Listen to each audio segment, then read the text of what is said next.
1 Samuel, chapter 18. And it came to pass, when he had made an end of speaking unto Saul, that the soul of Jonathan was knit with the soul of David, and Jonathan loved him as his own soul. And Saul took him that day, and would let him go no more home to his father's house. Then Jonathan and David made a covenant, because he loved him as his own soul.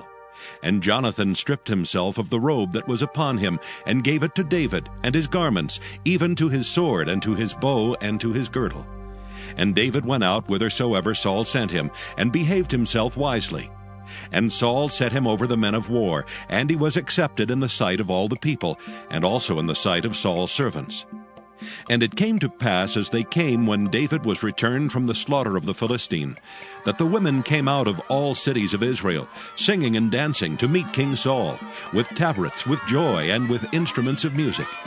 And the women answered one another as they played, and said, Saul has killed his thousands, and David his 10,000s. And Saul was very wroth, and the saying displeased him, and he said, They have ascribed unto David 10,000s, and to me they have ascribed but thousands.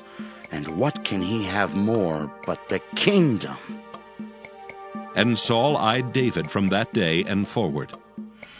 And it came to pass on the morrow that the evil spirit from God came upon Saul, and he prophesied in the midst of the house.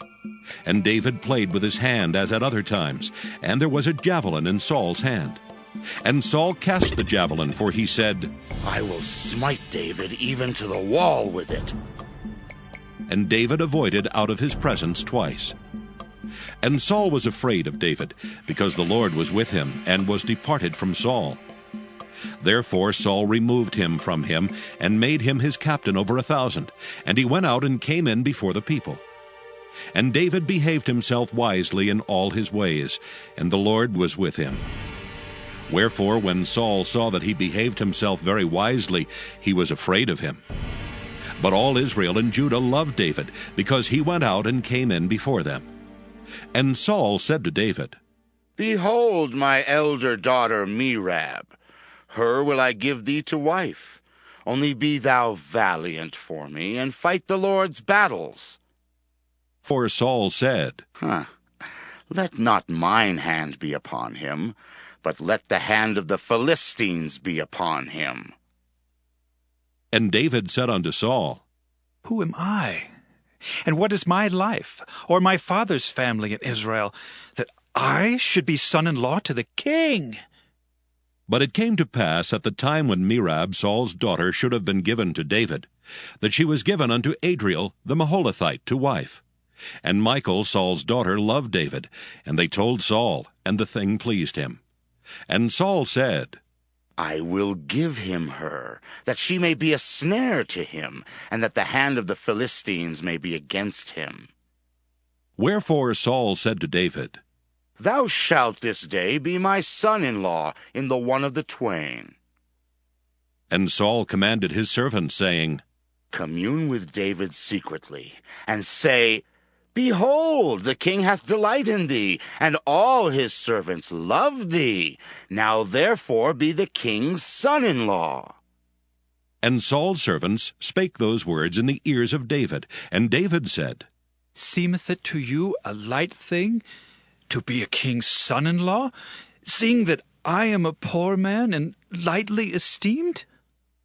And the servants of Saul told him, saying, On this manner spake David. And Saul said, Thus shall ye say to David, The king desireth not any dowry, but 100 foreskins of the Philistines, to be avenged of the king's enemies.